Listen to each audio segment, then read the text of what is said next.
Let's open up the doors and welcome to Daily with Doc and Becca. My name is Coach AJ, and I will be your host today. I'm just here assisting Becca, and we have the great Pharmacist Ben Fuchs on our show today. So you are in for a treat because Ben is going to talk about a very important topic, and he's going to take your questions. But remember, folks, if you were invited to this live show by someone and you find that something touches you or is important to you or relevant to you, get back with the person that invited you so that they can assist you on your health journey. And I just want to mention that the statements in this program have not been evaluated by the FDA, and the content is not intended to diagnose, treat, cure, or prevent any diseases, nor is it intended to take the place of your primary physician. The testimonials shared in this show they belong to the individuals sharing their testimony, and results vary and may not be typical. But as an empowered individual, you do have options available to you, and we are honored to have Pharmacist Ben Fuchs with us today. Pharmacist Ben Fuchs is a registered pharmacist, a nutritionist. He holds degrees from the University of Syracuse, close to my home, and he is a registered pharmacist who has gotten his degree at the University of Colorado. Pharmacist Ben has been lecturing around the country and some parts of the world for many years. We're honored to have him with us today. And one little secret that folks may not know about Pharmacist Ben is that he is a fellow New Yorker. So if you don't mind bringing to the screen our good friend Pharmacist Ben. Hey, thank you, everybody. And actually, I'm a Coloradan officially now. I escaped. Is there a year's limit on that, once you... Yeah, the statute of limitations is up on my New York career, okay. My New York existence. I got out of there as soon as I was of age. Anyway, thank you, AJ. That was wonderful. I couldn't have said it better myself. Actually, I think I did write that, didn't I, AJ? Yeah, you kind of... Yeah. All right. Anyway, happy Doctor's Day. You guys know about Doctor's Day, right? Did you know it was Doctor's Day? Yeah, Doctor Appreciation Day. We've heard that, and we're appreciating our good Dr. Wallach. And Dr. Wallach is our favorite doctor here. But you know what? Everybody who is serious about doing longevity is a doctor, not an honorary doctor, an etymological doctor. Etymology is the study of words. The word doctor comes from the Greek word docere, which is where we get the word doctrine. And the word doctor actually means to teach. A doctrine is a teaching, docere is teacher, docere refers to teaching. So the term doctor was officially designated on people who were teachers. And so anybody who's successful in longevity or attempting to be successful in longevity is a teacher. This is what all the successful people in longevity have in common. They're all teachers, whether we're teaching about health or nutrition or business or IT or all the different things that we learn about with longevity. We learn when we're involved with longevity. Longevity is really a learning company. The way I look at it, it's a personal development company. And part of personal development is physical health, but there's also mental health and there's also emotional health. And everybody who's involved with longevity, who's serious about their involvement with longevity, not everybody who's doing longevity, of course, is involved in the business, but if you're serious about the business, you're a teacher. And not only are we teachers, we're also students. We're students and we're teachers. And what I found, and I've been doing this for 27 years with longevity, what I found with longevity is that people in longevity who really participate aren't crowd followers. They're free thinkers. They're skeptical of the mainstream. Everybody I know who is involved with longevity is somehow outside of the mainstream and with something to do with their beliefs. They don't buy the party line, just like Doc. Doc was outside the mainstream, and he gave birth to this company, and we all are kind of following his lead. We're not following the mainstream when it comes to the medical model. We're not following the mainstream when it comes to health and nutrition. We don't follow the mainstream when it comes to the news, which we're going to talk about here in a second, because of that niacin study that just came out. You know, we have a lot of crises in this country. We've got a drug crisis, we've got a health crisis, we've got environmental crisis, we've got political crisis, there's wars. I mean, it really kind of feels like the world's falling apart with all the crises that we're enduring in the year 2024. But one of the biggest crises is the crisis that maybe underlies all the other crises, and something we don't really talk about, and that's a crisis in critical thinking. We don't critically think. We just take information sort of like a way I kind of picture a fish in the ocean with his mouth open getting food. You know, that's how fish feed themselves. They have their mouth open and the food just goes into their mouth. It's sort of a passive way of ingesting nourishment. And sometimes I think that's how we ingest intelligent nourishment or information, if you will. We kind of like fish, and we just take whatever is given to us. We've got to learn how to critically think. You can't get your news from the news if you really want to know what's going on. You can't get news from the mainstream media, and you can't get health news from mainstream medicine. And interestingly, media and medicine both have the same root, med, M-E-D, which means middle. The representatives of the medical model and the representatives of the media are middlemen. They're representing for us. What longevity is all about, and I've told this story before with Dr. Wallach, when I asked Dr. Wallach once, when I asked him about American Longevity, why he named the company American Longevity, he said, because it was his two favorite things. It was about America, and it was about longevity. It was about health, and it was about independence. It was about being your own person, being authentic, not having a job and working for somebody else, but working for yourself. And really, that's what not participating with the media or not participating with mainstream medicine is really all about. It's about being your own health authority, being your own authority in general, not trying to get information secondhand, not trying to get health information just because you were told something, but actually to experiment, to research, to participate, to look for alternatives.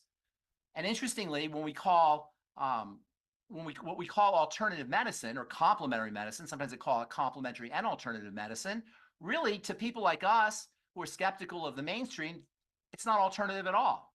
The drug model is alternative. The pharmacological model should be alternative. The medical model should be alternative. What we're doing here with health and nutrition with longevity, that's the primary way we should be staying healthy. And in fact, if we're not healthy, it's usually because we're not participating, we're not accurately employing or leveraging the power of nutrition. Now, when it comes to critical thinking, which means basically not buying the party line, not getting your information from the news, there was a study that came out, two very interesting studies that came out in the last week that sort of flew in the face of everything we really know about nutrition. But if you understand how the body works, you understand about health, you participate a little bit in working with nutritional supplementation, you know that there's no way these things could have been right. One of the studies came out that said that if you practice intermittent fasting, you were 91% more likely to die. And the second study that came out, if you read the headlines anyway, said that niacin, vitamin B3, may increase your risk of cardiovascular disease. So what the heck's going on? Intermittent fasting is good for us, right? How can intermittent fasting increase your chances of dying by 91%? Niacin is an essential nutrient. How could taking niacin increase your risks of cardiovascular disease? Well, obviously these things are wrong, but if you don't dig deeper past the headlines, which most people don't, present company excluded, you'll say, I'm not going to take any niacin. I'm not going to intermittently fast. I'm going to increase my risks of death by 91% if I intermittently fast. And I'm going to increase my risk for getting a cardiovascular disease if I take niacin. Well, if you dig deeper, you'll see that the study on intermittent fasting merely checked on people who were eating in an 8-hour window and not eating for 16 hours a day. In other words, according to the survey that was done, which was a questionnaire basically, they asked people when they ate and when they didn't eat, or what time of day they ate, and they put together all the numbers, and they found if people who ate within an 8-hour window and then did not eat within a within the remaining 16 hours of the day, they had a higher risk of dying, a significantly higher risk of dying. But they never checked on what the people were eating. They didn't see if the people were eating pizza or they were eating Snickers bars or they were eating processed foods and ham and bacon. They never bothered to check. They never bothered to check if the people smoked. They never bothered to check if the people took drugs, illegal or otherwise. They never checked to see if the people exercised. So while the headlines were very catchy, intermittent fasting increases your risk of death at 91%, if you critically think and you analyze data and you read deeper past the headlines, you see that that's a ridiculous conclusion, because the criteria that was used did not account for most of the criteria that are involved with death and disease, or early death and disease, which is the kind of foods we're eating, the kind of lifestyle we're living. None of that was controlled for. As far as the niacin study goes, if you read the headlines, you'll be freaked out. You say, oh my gosh, if you take niacin, you're going to increase your risk of cardiovascular disease. Well, aside from the fact that niacin is one of the most important cardiovascular health supplements that you could take, aside from the fact that it's an essential nutrient that you have to have in the diet, or you suffer from a deficiency disease, a particularly nasty deficiency disease called Pellagra, we'll talk about here in a minute. If you factor all that in, you say there's no way niacin could cause increased risk in cardiovascular disease. Well, guess what? Despite the headlines that said taking niacin could increase your risk for cardiovascular disease, despite the headline, the test and the research never checked for niacin. They checked for a breakdown product of niacin, two breakdown products called 2-PY and 4-PY. Now, 2-PY and 4-PY are breakdown products of niacin, and they found that elevated levels of 2-PY and 4-PY, these metabolites they call them, or breakdown products of niacin, were elevated in people at cardiovascular disease. They didn't check for niacin. They checked for 2-PY and 4-PY, which are breakdown products of niacin. But here's where it gets really insidious, sneaky, and misleading. 2-PY and 4-PY, which are breakdown products of niacin, are elevated when you have kidney disease. And almost everybody who has cardiovascular disease has some degree of kidney dysfunction. So 2-PY and 4-PY elevations are associated with cardiovascular disease, not because they're breakdown products of niacin, but because they are associated with kidney disease. But that didn't make the headlines. And if you don't read past the headlines, you're going to say, oh my gosh, I'm not going to take any niacin because it increases my risk of cardiovascular disease, when that wasn't even checked for. Which is all to say that you cannot go by the mainstream. You cannot get your news from the mainstream, whether it's political news or whether it's more personal news about health.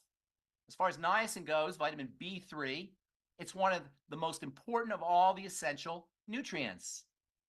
In fact, niacin is so important as an essential nutrient that under deficiency conditions, the body will actually make a little bit of niacin. There's no other vitamin that the body will actually make. Vitamin D is made by a reaction of the sun, a reaction from the sun, but it needs the sun. So you might say vitamin D is kind of made by the body, but it's not really. It has to be activated by the sun. Niacin is actually made by the body. There's biochemistry in the body that will turn an amino acid into niacin under deficiency conditions. That's how important niacin is.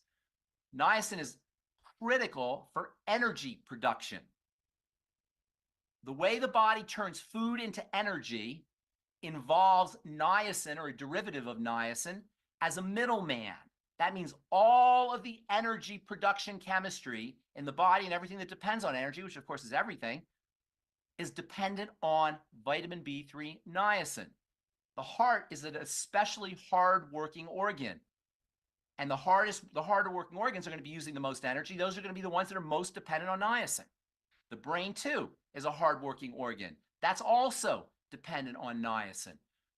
And then the skin, which is turning over very quickly, and the intestine, the lining of the intestine, which turns over very quickly, is also dependent on energy. And both of those systems are dependent on niacin. In fact, if you go to medical school, you'll learn that the deficiency disease that's associated with niacin, a lack of niacin or niacin deficiency disease, is called pellagra. And pellagra is a horrific disease that used to kill a lot of people before it was discovered that a little bit of niacin would prevent pellagra. If you go to medical school, they'll tell you pellagra is marked by the 4 Ds. They call it the 4 Ds of pellagra. The 4 Ds of pellagra are diarrhea, dermatitis, dementia, and death.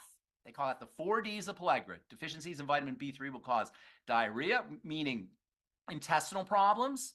How many people have intestinal problems? They don't know what's causing it. It could be a simple niacin deficiency. Dementia might not have to be full-blown dementia, but it could be just forgetfulness, or it could be cognitive difficulties, learning disabilities. Dermatitis might not be a full-blown dermatitis. It might just be itchy skin. It might just be rashy skin. In fact, down south in the southern states after the Civil War, niacin was hard to come by. Niacin is found in high-protein foods. The poorer countries and poor areas of this country tended to subsist on non-protein foods, more starchy foods. In the case of the post-Civil War South, they were eating a lot of corn, and they weren't getting enough protein, not getting enough protein-rich foods, so they had niacin deficiencies. And when they went out to work in the sun, pick cotton, they would end up with dermatitises around the neck area. They're out in the sun, and their neck was exposed to the sun. They'd have red necks. And this is where we actually get the term redneck from. No kidding. This is not a lie. This is a true story. The term rednecks comes from the pellagra that people who were working in the cotton fields after the Civil War were subjected to, would have to endure. George Washington Carver came up with peanut butter as a way of making sure that people could have a cheap source of protein and a cheap source of niacin for people who are dealing with pellagra. The word pellagra, by the way, means rough skin in Italian.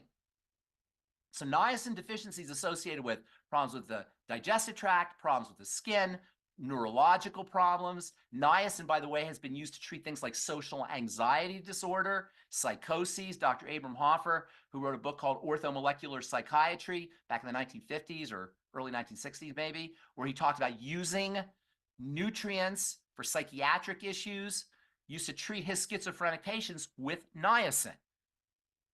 So niacin is involved in a whole bunch of different health issues. One of the most important reasons, one of the most important places for niacin in the body is in something called the glucose tolerance factor.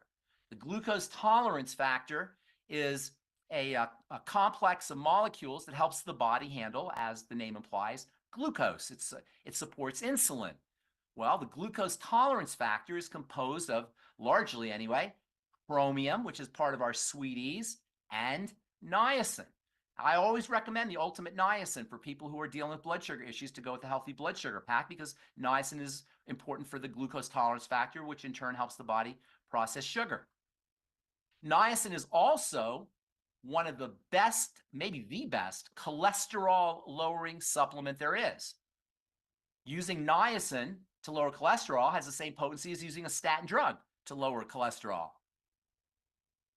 Interestingly, and we said this before, elevated cholesterol is associated with high blood sugar, so it makes perfect sense that a supplement that would help the body handle sugar would also help the body lower cholesterol.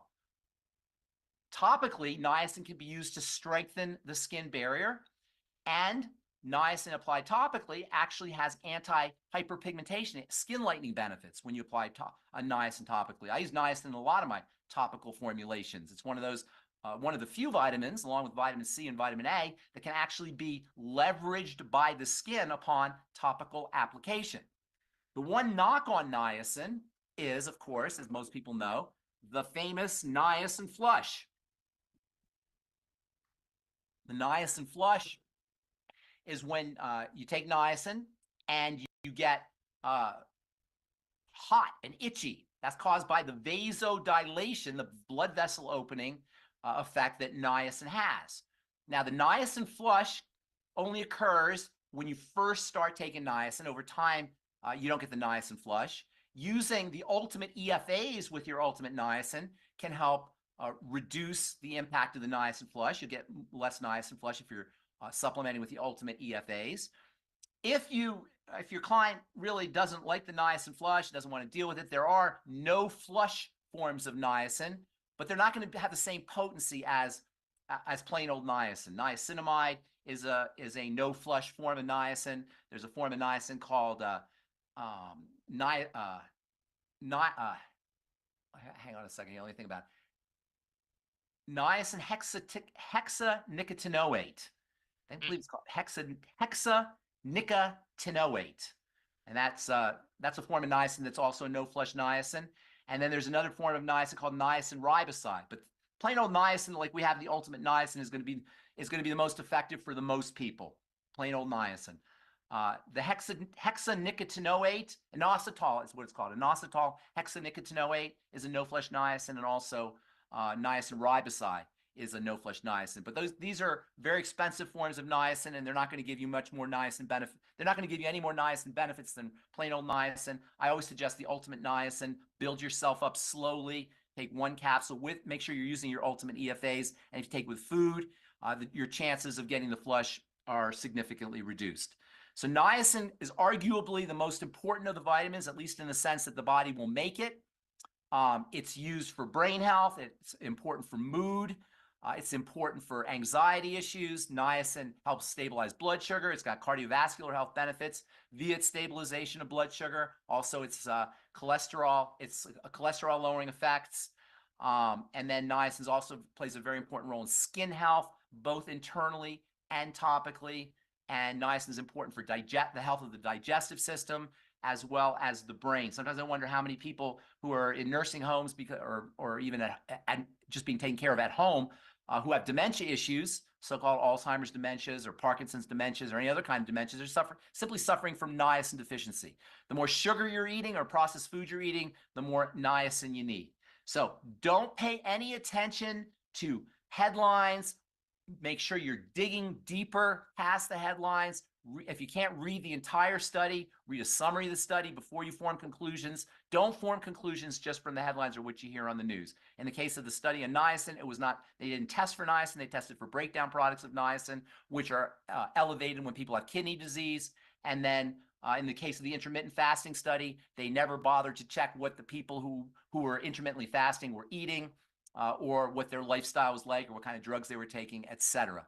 As far as intermittent fasting goes, I don't consider intermittent fasting to be just not eating for 16 hours a day. I consider intermittent fasting to be not eating for a whole day once or twice a month.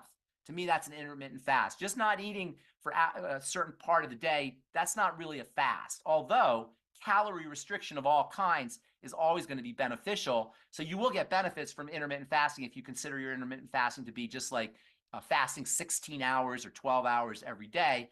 But the best way to intermittently fast is to take a whole day off from food for one day a month or 2 days a month. It's still not a bad idea to intermittently fast by restricting your calories during the day, but it's not going to be as effective as taking a whole day off from food, like a 24-hour fast or a 48-hour fast. All right, does that all make sense? Ben. Yes. It all makes a lot of sense. It's just amazing the amount of information that you can pack into such a short amount of time. It's really good to hear. And one of the besides all the really good health information that you gave, it's very interesting that you snuck in there that George Washington Carver helped the rednecks. That's like something that's going to be like that? that's gonna go worldwide there. So, well, that's fantastic, Ben. And what do you think is the reason that some of the headlines might be? Because it's sexy. It gets your attention. It got my attention. I was like, what? Niacin, cardiovascular disease, intermittent fasting, increase your risk of death. It totally got my attention, and it got a lot of people's attention. If you do a Google search on niacin cardiovascular disease, you'll see page after page after page with that headline. Taking niacin may increase your risks of cardiovascular disease. That study said nothing even remotely like that. Again, it talked about 2 breakdown products of niacin, but it's attention getting. The media is not there to inform us. The media is there to sell advertising. That's what clicks are. Every time you click on something, somebody's making some money somewhere. Google's making money, or Facebook's making money, or the media source that you clicked on is making money. The object is not to inform us. The object is to make money. And that's how they do it. And I like to make money too, but that doesn't mean that you have to participate in their money grab. So or mislead someone in order to do that's it. how it is. That's how the news is. The news is naturally going to be misleading, just because they can't give you all the information. They have to give you the information that they think is going to be the most compelling. And so when the study comes out that talks about metabolites of niacin, that's not going to be as interesting to you as niacin. If they said 2-PY and 4-PY are associated with cardiovascular disease, that wouldn't get anybody's attention. But because 2-PY and 4-PY are breakdown products of niacin, they felt comfortable saying niacin. And by the way, they're not blatantly dishonest. They're only subtly dishonest. So if you read the headlines, they'll say may be associated with cardiovascular disease, suggests an association with cardiovascular disease, implies or links. It never says it directly. But most people don't read past that. They'll just see the two words, niacin and cardiovascular disease. And I can't tell you how many calls and emails I got saying, why are you recommending niacin when it's associated with cardiovascular disease? Because we don't read past the headlines. But get online, go online and see. You'll see it. They don't say blatantly that niacin is the cause of cardiovascular disease. They say it suggests, or words to that effect. So they're protecting themselves, but because when we read, we don't really read we don't read with vigilance, which we always have to read with vigilance. And again, present company excluded. Those of us on this call are playing a bigger role in their own health and in our own health and in our own information gathering processes than most people. Most people, as I say, get their information passively. You want to get your information actively by participating in it. Fantastic, Ben. Okay. Fantastic, as usual. Well, would you like to take some questions at this point? I'd love to take some questions. I think that we're probably going to have a lot of questions today. First up, we have Mark. Mark, you're on your iPhone. Can you unmute yourself? Yes. Can you hear me? Would you like to join us on the screen? Oh, hey, Mark. Okay. How are you, Ben? What are you using for shampoo these days, Mark? Yeah, I'm thinking the same. I have the same question, but I have a similar question actually.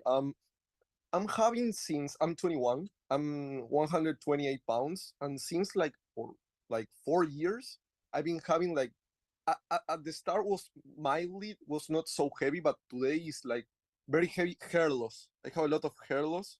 Okay, yeah. I don't know why. I'm 21 years old. All my friends, they don't have hair loss. I don't know what's going on. Yeah, there's a couple things. Early hair loss is often associated with surges in a very powerful hormone that is a derivative of testosterone. And testosterone, as I'm sure you know, is a male hormone, androgenic hormone. It's a building hormone. Testosterone is broken down into another chemical, a derivative of testosterone called DHT, or dihydrotestosterone. And dihydrotestosterone is the bad guy when it comes to all of the testosterone, all of the body symptoms that are associated with elevated testosterone, including hair loss, acne, and male prostate disease. All of them are associated with dihydrotestosterone. So early hair loss, by the way, is maybe an indicator that you may be at risk for prostate problems as you get older. It won't happen until you get older if you're only 21, but that might be something to consider. So things that inhibit DHT can be very helpful for you. One of the most important DHT inhibitors is the zinc FX.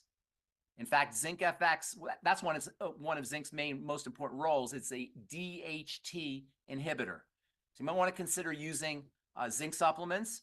Niacin, the aforementioned niacin, is actually a topical hair treatment for increasing hair growth, probably because it has a vasodilating effect. It increases blood flow to the head, to the hair a lot.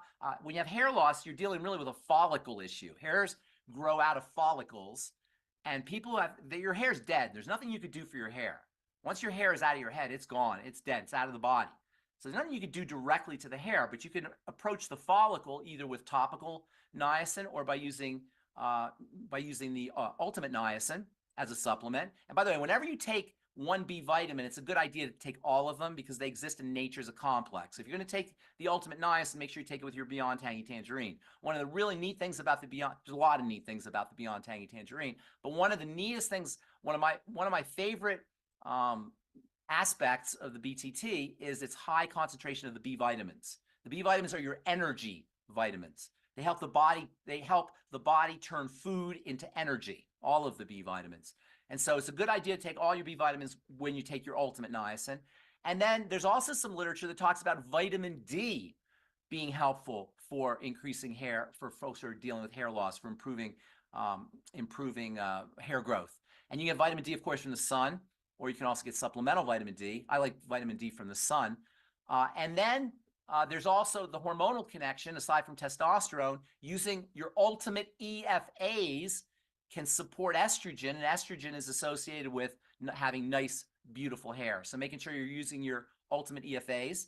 And then lastly, one of the reasons why people have problems with testosterone is something called insulin resistance. There's an overlap between sugar metabolism and the secretion of male hormones. So I don't know necessarily that you're dealing with insulin resistance. You seem kind of young to be dealing with insulin resistance. Nonetheless, treating yourself like a diabetic by using the healthy blood sugar pack as well as the ultimate niacin may also help you if you're dealing with male pattern baldness, anybody who's dealing with male pattern baldness or hair loss. Did you, Mark? You're muted, Mark. I guess Mark muted himself. Yeah. I have a question because I'm so underweight and I'm not eating like few food. I'm eating good food and I'm super underweight. My next question was, could the hair loss be linked with the thyroid? 100%. It almost always is linked with the thyroid. The thyroid, every single chronic health challenge you can name is linked to the thyroid because the thyroid controls everything. And I know I've said this before, but I'll just, repetition is reinforcements. I'll just say it again. Bone cells, bone under control of thyroid hormone. Skin cells, skin under control of thyroid hormone. Muscle cells, muscle. Heart cells, heart. Intestinal cells, intestine. Brain cells, brain. In other words, cells do what they do. Whatever it is a cell is supposed to do, it does under the control of thyroid hormone. Which means if you're hypothyroid, everything is operating less effectively. Every single system. So no matter what your health challenge is, you can pretty much rest assured underneath there's some aspect of or poor thyroid functioning, hypothyroidism. The problem with the thyroid is you can't really do anything about the thyroid by itself because the thyroid is responsive to the adrenal glands, to the blood sugar system, and to the digestive system. This is where the triangle of disease comes in. The thyroid is the tip of the triangle of disease, and from there, all diseases ensue. It's the jumping off point to chronic degenerative disease. But you can't deal with your chronic degenerative disease until you deal with your thyroid, and you can't deal with your thyroid until you deal with stress, adrenal stress, which doesn't have to be psychological. It could be physiologic stress, blood sugar issues, and digestive issues. That's the triangle of disease, and everybody should be focusing on that triangle. The good news about the triangle of disease is if you work at that level at those 3 points, all your other health challenges will take care of themselves. The bad news is if you don't work at the triangle of disease, you can't deal with your hair loss or your heart problems or your neurological issues or your autoimmunity or whatever it is because they're secondary or they follow breakdowns at the level of the triangle. Yes, I got it. But and do you think that for the thyroid could be especially helpful or beneficial to take like Lugol's or Ocean's Gold or something like that? Lugol's or Ocean's Gold or Fucoid Z. Yeah, those are all good sources of iodine. It's unlikely that you have a full-blown iodine deficiency. You'd have a goiter if you did, but taking a little iodine is not a bad idea. Taking extra iodine is not a bad idea, whether it's in the Ocean's Gold or the Fucoid Z, wherever you take it. Iodine is important not just for the thyroid, though. Iodine is very important for the thyroid because you can't make thyroid hormone without it. But iodine is also very important for all of the glands of the body, including the adrenal glands and the pancreas and the breasts and the ovaries for women. So and the prostate for men. Iodine is an important hormone for all of the glands of the body. Iodine is pretty much only found in seafood. Iodine is not a terrestrial mineral. So you got to make sure that you're eating seafood. And if you're not eating seafood or you're living inland and not getting enough seafood, your odds of suffering from an iodine deficiency go up. Iodine deficiency, full-blown iodine deficiencies don't happen anymore because of iodized salt, but we still could be dealing with subclinical iodine deficiencies. And the nature of subclinical deficiencies is something we talked about before. It's really important because you may not have a full-blown iodine deficiency where you have a goiter, but you may have a little bit less iodine than you need, which means your thyroid and your other glands aren't going to be functioning as effectively. So it's always a good idea to either eat iodine-containing foods, which, as I say, are seafoods and seaweed, or get your Fucoid Z and your Ocean's Gold. Got it. And I have my last question I want to ask. You usually talk about like 50. I watch a lot of your Moment of Truth, and you say a lot of times about 1,500 calories or 1,200 calories. That's like the sweet spot for clean energy. I want to ask you, if I consume like 1,200 calories, I will be like malnourished in like 4 days, because No, I will be like, you would not be malnourished. No, nourishment doesn't come from calories. Energy comes from calories. Nourishment comes from nutrients, protein, fats, and carbohydrates, but also micronutrients. So okay, but I will be super like underweight. No, well, hang on. You've got to you don't want to be fat. You don't want to get fat. You want lean muscle mass. You want to build muscle. You don't want to just be fat, right? So when you say I want to gain weight, you don't mean you want to gain weight. You want to gain muscle. So how do you gain muscle? By making your body work in combination with anabolic or building nutrients. That means all your micronutrients, and then Fit Shake or TMR for protein, and your ultimate EFAs, and the gym. Or if you don't want to go to the gym, push-ups, pull-ups, resistance training, not walking, not taking a walk around the park, resistance training. That's the only way to build muscle in combination with nutrition. It's not calories that you're looking for. Calories are only energy. So when I say 1,200 calories, I'm talking about 1,200 calories with micronutrients that help your body take advantage of those calories. Other than that, calories represent work. The body doesn't, you don't want the body to have to work to process food, because the more work the more resources it's spending, the more of its resources it's spending to digest your food, the less resources it's going to have to build muscle, or to fight diseases, or to grow and repair, or to do all the good stuff. So really what calorie restriction does is it allows the body to divert its resources, its nutritional resources, away from digestion towards anabolism, which means building. Now that doesn't mean you still need calories. You still need some calories, but 1,200 to 1,500 is plenty for most people. Now, if you're working out, if you're an athlete, if you're recovering from surgery, if you're pregnant, there are times when you need more calories. But for most of us, we're getting 3,000 to 4,000 calories a day, and we're not pregnant or working out, and we're not athletes. We're just eating. And that represents work to the body, and that represents a diversion of nutritional resources away from your muscles, and away from your immune system, and away from your skin, and away from your heart and your brain towards the digestive tract. Do you ever wonder why you eat food, or not you, I'm not talking about you, but we eat food, right? We eat a nice meal, we put all this energy into our body, and then we need a nap. Do you ever wonder about that? There are whole countries that shut down after lunch. We just put fuel, we just put food in our body. Why are we tired all of a sudden? Because it's work for the body to have to digest, to process food. All the nutritional and biochemical resources get diverted from your brain to your intestine, to your stomach, to your digestive system, so that you can digest your food.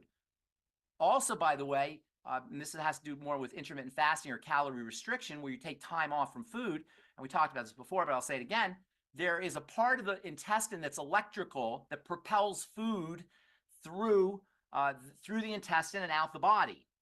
That electrical system is called the migrating motor complex, the MMC.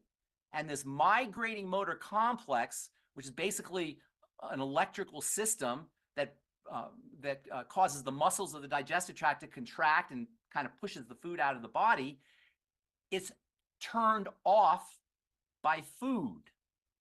So when we eat food, the migrating motor complex is inactivated so that you can absorb the nutrients, because you don't want to eat food and have everything come out your body. So the migrating motor complex is suppressed by food. When you stop eating, the migrating motor complex kicks back in so that the food can be cleared out of the body. Whatever the residual food in the digestive tract can be cleared out. We all know the migrating motor complex by its sound. You can hear the migrating motor complex. We call it a rumbling in our tummy. That rumbling in your tummy, which most people will say means you have to eat, really is your body cleaning itself out. And so what we want to learn to do is we want to minimize the amount of minimize the amount of food we put in our system so our body has more time to clean itself out. So, and by the way, in addition to the food being cleaned out of our bodies more effectively when we stop eating, the body also cleans out dead and dysfunctional cells via a process called autophagy when we stop eating. So less food means better detoxification, both of cells and of food out of the intestine. This can be especially important for people who are chronically constipated, which is a lot of people, and women who are dealing with excess estrogen symptoms, which include inflammation, autoimmunity, hypothyroidism, depression, weight gain, anxiety, a whole slew of symptoms that are associated with excess estrogen, because we don't eliminate, women especially don't eliminate estrogen out of the bowels effectively. And as estrogen builds up, that too can cause constipation, leading to more estrogen buildup, leading to more constipation. So these strategies for clearing out food out of the intestine involving intermittent fasting are especially important for women who are dealing with estrogenic symptoms, which are a lot. And we should probably do a whole Daily with Doc on estrogen, because it's such an important hormone, especially for folks dealing with inflammatory health challenges. That's Ben, you remind me of Crazy Eddie. Really? He's insane. No, because you're giving it all away. Oh, okay. I shouldn't give it.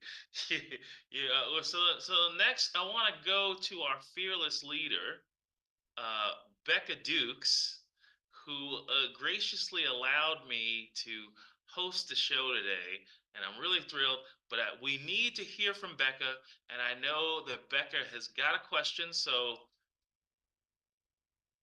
I have a few questions, but first I want to thank AJ for stepping up. I wasn't sure if I was going to be back from my emergency family leave or not in time, and I am. So here we are. Pharmacist Ben, you're a rock star, and just the information that you share is priceless. So thank you so much for all that you do.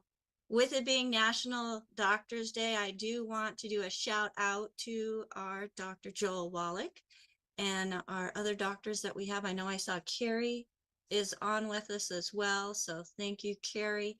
But Ben, we have questions coming from around the world, and some of the things that are being asked because, they're not trusting the system is just incredible. I have one person that's asking a question, wanting to know about kidney disease. So an elderly woman, she's 92 years old, still going strong, but she's having some kidney issues, and they are worried about potassium. So I'm wondering what potassium does as far as kidney goes. And also, they're wanting to greatly reduce her protein intake to less than 20, I think it's less than 20 grams per day. Well, that's unfortunate, because if she's 92, she really needs protein. Elevated potassium, potassium has to be in balance with sodium. Too much potassium can cause cardiovascular problems. If she's 92 years old, she's obviously got to be careful of that. But at the same time, you need potassium. So, it's it's going to, yeah, basically you want to look for the symptoms of high potassium, which include things like irregular heartbeat, muscle weakness, digestive or stomach pain, diarrhea, nausea, that kind of thing. Numbness sometimes is associated with potassium deficiency. So what I would be doing, I'm sorry, excess potassium. What I would be doing is I'd be looking for symptoms of excess potassium and then dosing accordingly. If there are symptoms of excess potassium, then she wants to back down or balance it out with sodium. It's a little bit tricky because the kidney is supposed to do that work. That's what the kidney does. Kidney is supposed to excrete potassium when there's too much potassium or there's too little sodium, or vice versa. It'll increase sodium when there's too much sodium or too little potassium. So it's supposed to keep everything in balance. With kidney disease, that doesn't happen. The most important reason for kidney disease is dysglycemia, messed up blood sugar, whether or not somebody has been diagnosed as a diabetic. Now, if she's 92 and she doesn't know a lot about health, the chances are pretty good she is dealing with dysglycemia. If she's living the standard American lifestyle, it's almost impossible not to have messed up blood sugar unless you really know what you're doing.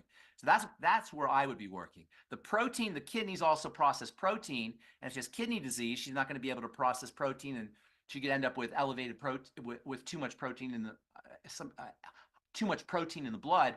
And so that's what they're thinking about, reducing the work that the kidneys do, because the kidneys process protein. So by lowering protein, they reduce the load on the kidney. But being 92 years old, she needs protein.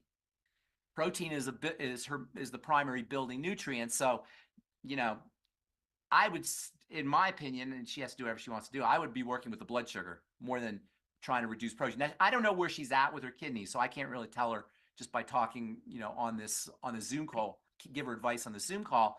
But they're thinking of not having the kidney do a lot of work. That's why they're reducing protein. Unfortunately, she needs protein to thrive, especially if she's older.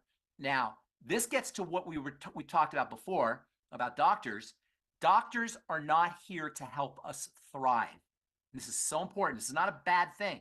It's not that they're dumb or they're bad people or they're evil or whatever it is. They're here to help us survive. That's all they care about. They do not care about us thriving. That's our job. And it's a good thing. We have a profession, healthcare professionals who want to help us survive. That's important. And so to them, they're going to do whatever it takes to keep her alive, even if it means cutting out her protein and cutting out her minerals, because they don't want to put work on, they don't want the kidneys to do more work than they're doing because she's got kidney damage. But in the interests of her survival, she will be affecting her ability to thrive. And that's where it becomes problematic. I don't know if she's in an emergency state. I don't know where she's at, but I can tell you that potassium is very important for energy and protein is very important for building. And a 92-year-old needs both energy and anabolism or building. So, without knowing where she's at, it may be that she needs to be on a low potassium diet. It may be that she needs to be on a low protein diet. I don't know. But it seems to me that using potassium and using protein can be important also for energy and for building. And she's going to be depriving herself of that. Yeah. All right. Thank you so much for that information. We've got some really smart listeners out there out on YouTube. Storks or Sue, she mentioned how chicken has less potassium than beef. So that could be something, is if they're worried about the potassium levels being too high, but still getting a way to get protein. Is that correct? I didn't know that chicken had less potassium than beef. They both have a good amount of potassium. I know that. I didn't realize that chicken had less than beef. But her main sources of potassium are going to be supplemental. That's where you really get the kick butt levels of potassium, not necessarily just from foods. I don't think they're probably not suggesting that she go on a low potassium diet in terms of foods. They're probably suggesting that she goes on a low potassium diet in terms of supplements, or she reduces her intake of potassium supplements. That's where the high doses of potassium come in from. All right. And then we have Claudia who's on with us. She has a question, and I don't know, I think this might be a specific product or such. She wants to know what you think about giving Zytolite and activated charcoal to I don't know what autistic Zytolite. kids. Charcoal is great for autistic kids. Charcoal is one of the all-time great detoxifiers. In pharmacy, we call it the universal antidote. And everybody should keep activated charcoal in their medicine cabinet, especially if you have kids around for accidental poisonings.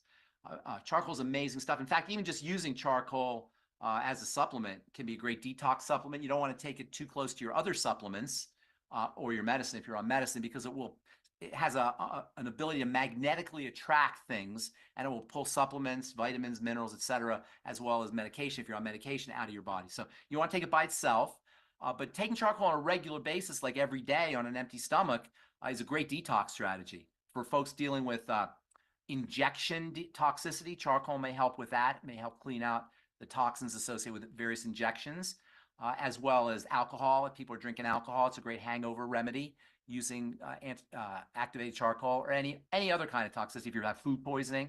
So activated charcoal is great. I'm not sure what the other thing you said was. Yeah, zeolite. Zeolite. Gotcha. Yeah, zeolite's very similar. It has a similar effects to charcoal. Both charcoal and zeolite have a large surface area that allows small particles to stick to them, magnetically stick to them. And zeolite is another great detox substance, I'll say. I don't think it's called a supplement, but it's a detox substance like charcoal. Autism is thought to be associated with gut or digestive toxicity. So it may be that zeolite and activated charcoal could be helpful.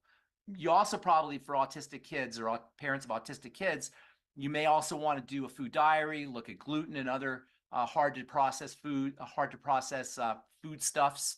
And then also the whole SIBO connection, small intestinal bacterial overgrowth, which we talked about in the past. There's a really cool book called The Gut and Psychology Syndrome, the Gut and Psychology Syndrome Diet, the GAPS diet, by a lady named Dr. Natasha Kinsky-Campbell. And she not only outlines a very compelling case for the gut connection to emotional and psychological issues, including autism, but also strategies for dealing with it. So from the longevity line of products, you're talking about detoxifying. What would you recommend? For detoxification, one of the all-time great detoxification supplements that nobody talks enough about is plant-derived minerals. Plant-derived minerals not only are nutritive, but they're very detoxifying, especially for metals, for heavy metals. So I would recommend the Beyond Tangy Tangerine or anything with the plant-derived minerals for a longevity detox. All right. And I know we have other questions. There are also the liver cleanse. Dr. Aria's liver cleanse is also probably helpful. The liver cleanse. Yeah. Yeah. So you were talking about detoxifying from injection or whatever. Well, I may on my time away gotten stung by a scorpion or something. Yeah. What would be a good way? Because my arm hurts, my fingers were all fat, and I still had feelings, but they were like numb. Yeah, there's quite a few things. One of the body's most important detoxifying molecules is something called glutathione. You may have heard of that. Glutathione is made up of 3 major building blocks, which you will find in the Fit Shake in whey protein. I think that maybe not the TMR, but the Fit Shake.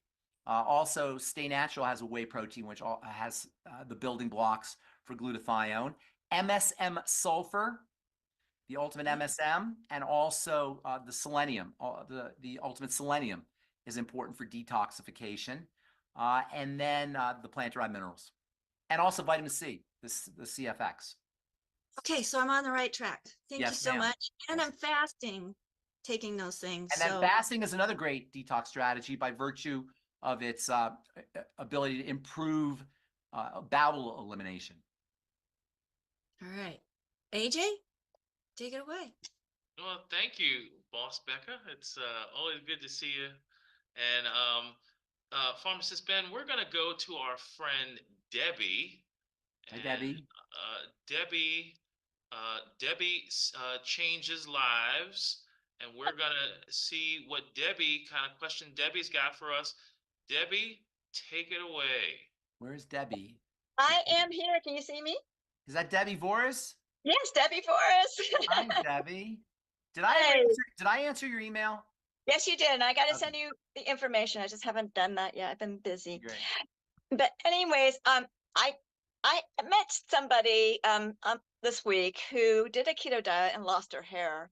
But after hearing what you told this other gentleman, there's probably some correlation, you know what I mean, to Correlation. thyroid issues possibly. Well, yeah, hair loss always involves thyroid issues. Yeah. Any kind of suppression or inhibition or slowing down in the body has to happen secondary to hypothyroidism. You can't have a slowdown in the body, whether it involves excessive breakdown, deterioration of tissue, accelerated aging, or hair loss. They have to follow. They have to be linked to the thyroid because the thyroid turns everything on. So if you're dealing with any kind of inhibited or suppressed or a breakdown in the body, hypothyroidism is behind it. But that doesn't mean that you work on the thyroid because you can't work on the thyroid directly. Yeah, but a keto diet, would that really? No, Yeah. keto diet is going to cause hair loss. No. That's what I was trying to tell her, but she's just like, "Oh, it happened when I went on a keto diet." I said, "Well, Okay, it wasn't all right. very clean." Hair loss doesn't happen right away. It takes a while for hair loss to happen. So if she went on the ketogenic diet and lost her hair the next day or a couple days after that, obviously there's something else going on because it takes time for the impact of what she's doing to affect her hair. The hair that you see on your head, it's already outside of your body. You know, so hair isn't going to fall out of your head within a couple days of changing your diet. It would take a long time for that to happen.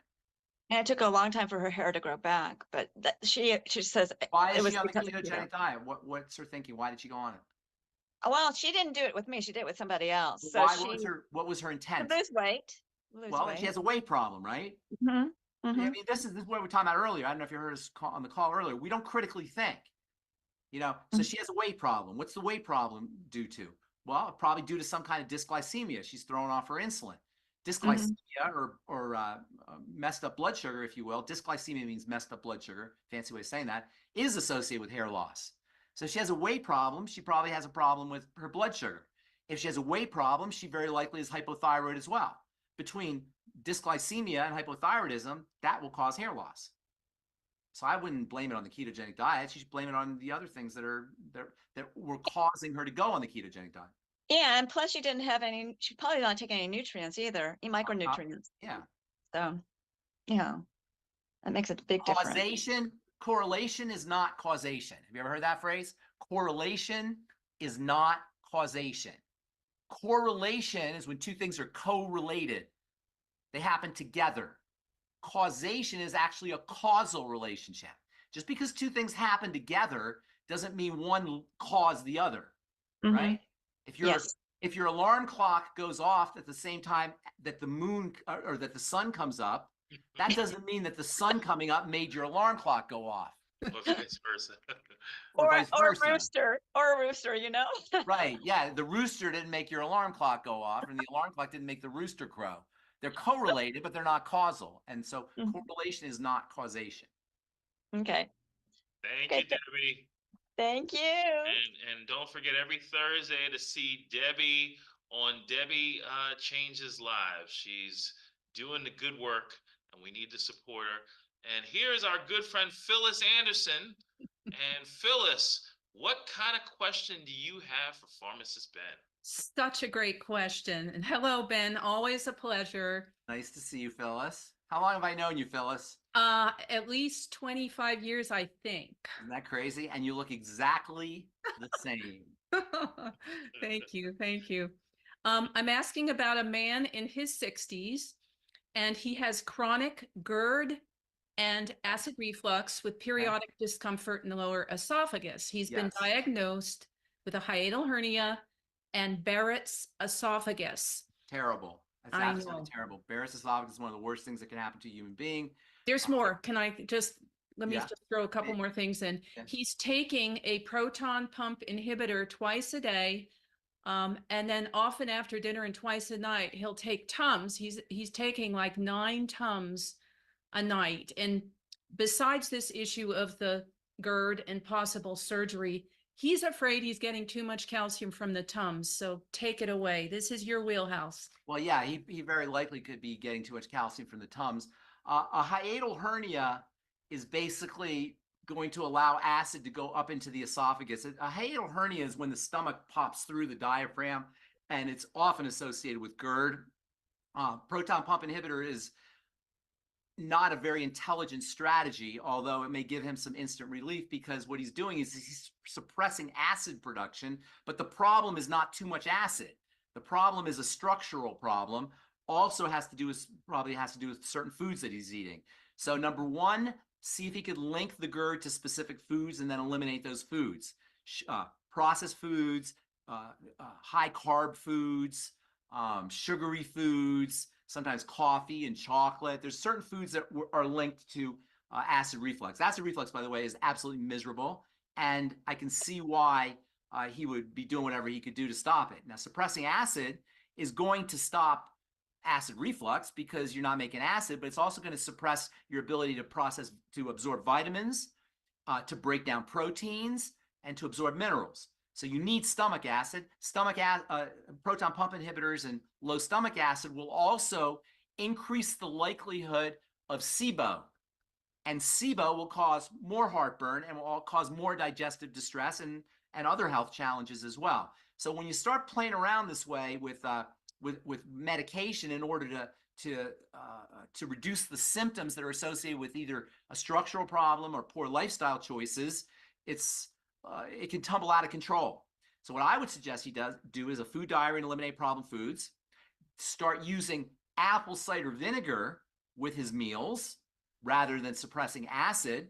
So in an effort to kill off the bacteria, look for the FODMAPs foods, which is a strategy for reducing the nourishment that bacteria can get in the small intestine. In other words, go low FODMAPs, and then do all the digestive support supplements. I noticed the Daily Digest came back, which I'm very happy about, and that's a great digestive supplement. There's a healthy digestion pack that he can use, and he might want to consider that as well. Probiotics, all the digestive health supplements that we talk about all the time.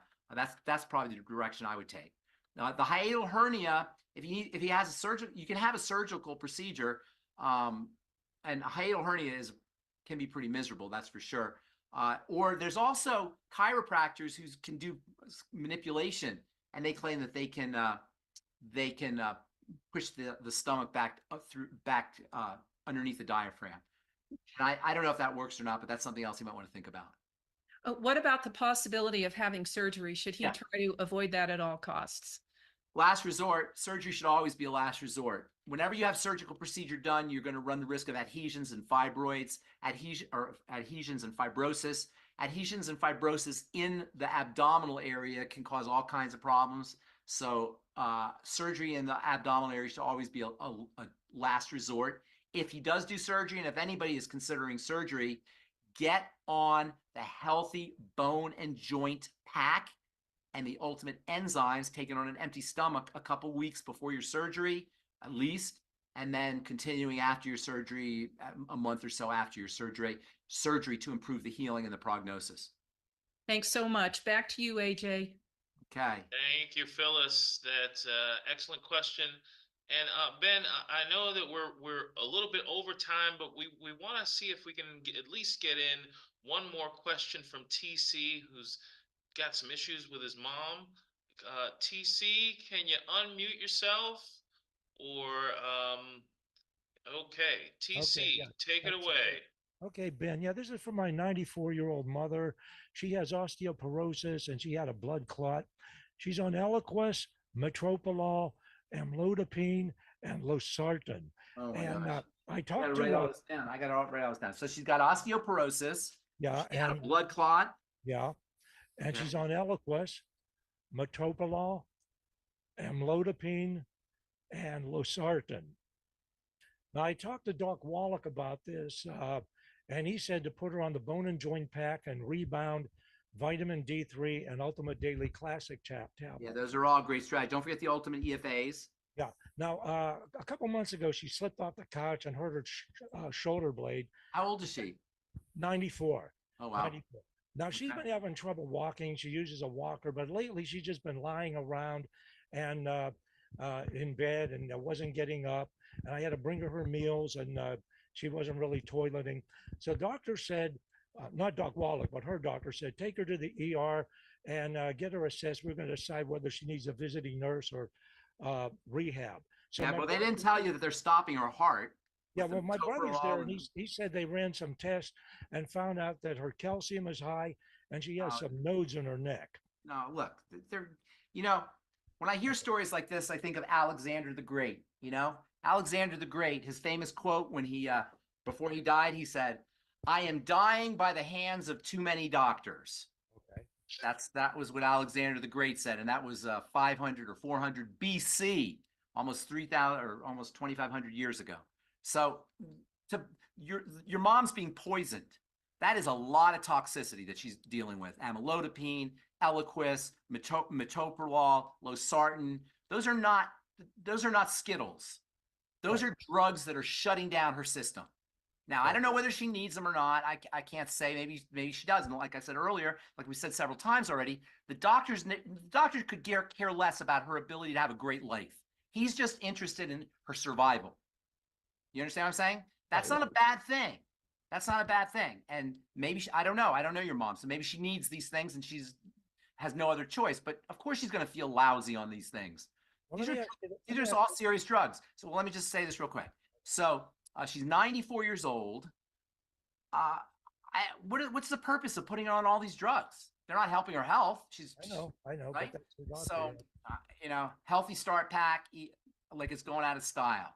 Well, my question is, the supplements have about 1,900 milligrams of calcium. They said her calcium is high, but that couldn't have caused the nodes. Come on, that's something.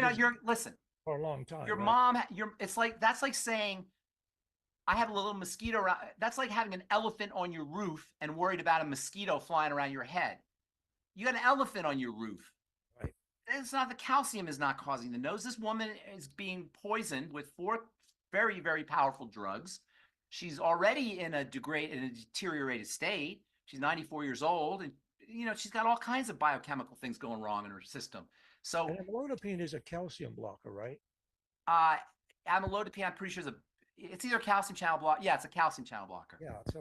So what does a calcium channel blocker do? It stops calcium from flowing into cells, specifically the heart cells, but all cells. Calcium is an on switch. It functions like an on switch. That's calcium's role in the body. One of its roles. It turns cells on. All cellular activity depends on calcium.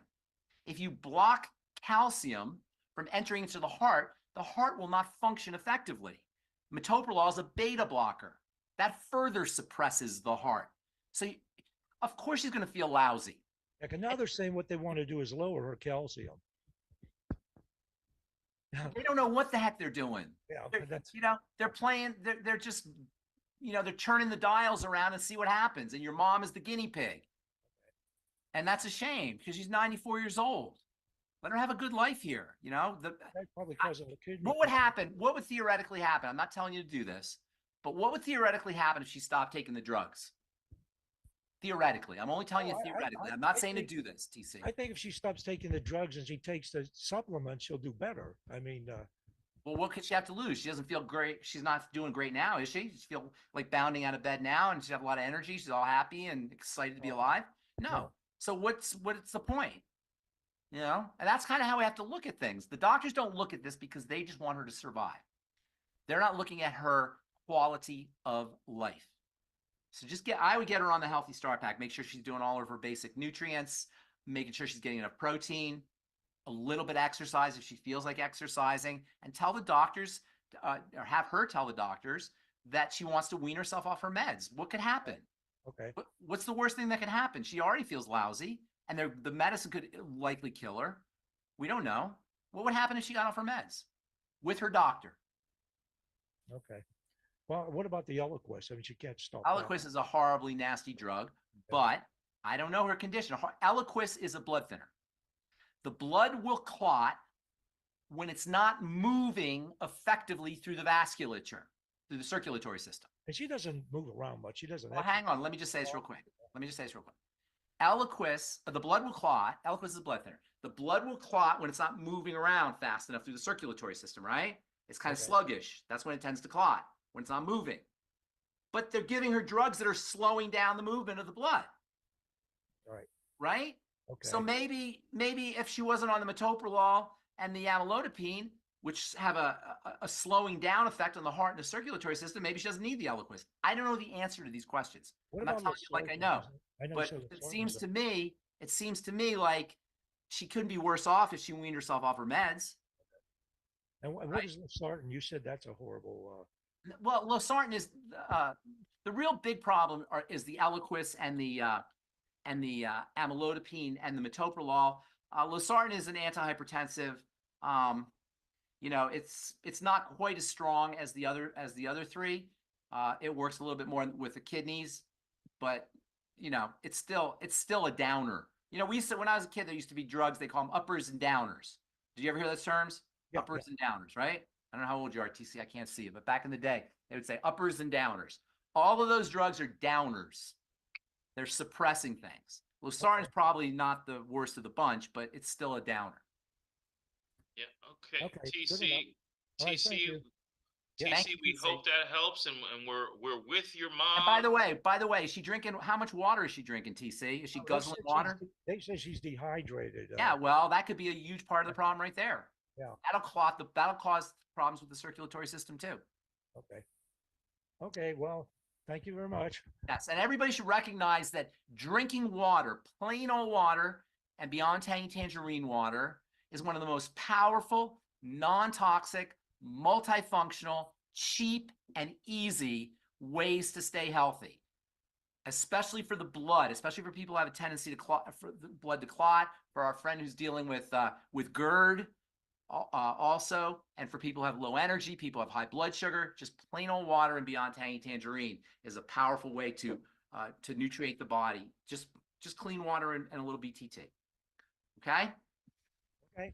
Thank you, Ben. Do we have time for one more, Ben? Quickie. Okay. I had a hard stop 13 minutes ago. I'm so sorry, Ben. That's but all right. It's your fault for being so right. informative and popular. Verna, we're gonna ask you to unmute. What do you have for us, Verna? Good afternoon. Thank you so much for taking my question. Thank you, Ben. You're always so phenomenal. You're just a storehouse of information. So I first want to say that I use the Niacin Plus along with the Ultimate Daily Classic for my blood pressure. And it's been very well, keeping the blood pressure to a normal. I'm sorry, you're cutting out a little bit. Any comment? Verna, turn off your camera so we can hear you. Go ahead. Okay, what I said, I use the niacin. Can you hear me now? Yes. I use the niacin, and I also use the Ultimate Daily Classic to maintain my blood pressure. Okay, good. Okay, so I just wanted to mention that someone had told me to use the niacin along with the Ultimate Daily Classic, and so it's working for me. Okay, so my other issue is I was going to go to the doctor, but I wanted to get on here first and ask about something that's on my arm. It was like a pimple or a blackhead, and it's kind of sore all around. It's almost like a lump there. It's on my the upper part of my arm, and I'm wondering what I could. Can you show it on camera? Oh, I'm not sure. How would I put it on the camera? Go ahead. Oh, start my video. Okay. Okay. Let me see, because I'm not really understanding what you're saying here. Hang on. All right, let's see your arm. We can't see your arm. Let's see your arm. Show us that arm. Okay, we can't really see it. So why don't you just, okay, we see a little something. I don't really see it, Verna. She may need to turn off her virtual background for you to see. Verna, yes. why don't you just text me a picture and I'll call you. Because I can't really tell without looking at it. Okay, text you a picture. Get my phone number. Get my phone number. And by the way, you guys, anybody out there listening, my phone number is 303-817-0266. 7665. And you can always give my phone number to people if you think I can help them, or you can call me, or if you want to do three-way calls, I'm happy to help. Give me a couple days. Sometimes it takes me a couple days to get back to you, but I'm happy to help. And then Vern, if you'll shoot me a text with a picture of that, I'll give you a call back. Okay? Okay. Very good. Thank you. I appreciate it. All right, you guys. Thank you so much. Thank you, Becca, AJ. You did a heck of a job. Phyllis, as always, Marilyn, and Doc. Thank you, everybody. Happy Doctor's Day to everybody, including Doc Wallach. And we'll see you next week. Thank you, Ben. Thank you very much. We're just going to bring up our other folks. And I know that this is... Thank you, Pharmacist Ben, for all that you do and for, you know, going past that hard stop, because we have a lot of people that are hurting and wanting answers, and we appreciate you and Dr. Wallach for all that you bring to the table for us to be more knowledgeable and our own health authorities. Bye. Okay, well, that is the... Thank you for joining us, folks. Happy holidays to everybody. I just want to say a special shout out of thank you to our host and team leader, Becca Dukes, for making this possible for us. And the lovely Marilyn Pazier, who gets all the information in the chat with us. And my boss, Ruth Ellen Sanchez, who gets on here and makes sure that people can actually see the stream. And we have our good friend, Phyllis Anderson, who preceded all of the stuff that we do here. And Becca is going to take us out. All right. Thank you, everybody, for joining us here on Pharmacist Friday with